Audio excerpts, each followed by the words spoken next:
আসসালামু আলাইকুম। আজ শুক্রবার, কিন্তু আজ আমরা ভালো নেই, কারণ আমাদের একটা জুলাই যোদ্ধা ভাই আমরা ইতিমধ্যে হারিয়ে ফেলেছি এবং যুদ্ধের সময় অনেক জুলাই যুদ্ধ অনেক ভাই ওদের আমরা হারিয়ে ফেলেছি।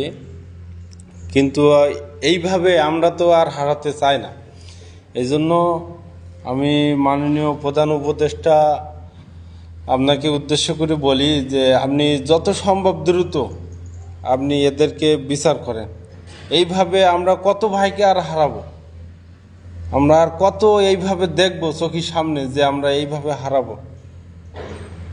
আমি সমস্ত প্রশাসনকে দৃষ্টি আকর্ষণ করে বলছি, আপনারা চেষ্টা করেন, চেষ্টা করলে অবশ্যই সফল হওয়া সম্ভব। চেষ্টা করেন, চেষ্টা করে আজকে এই দেশকে বাঁচান। এই যে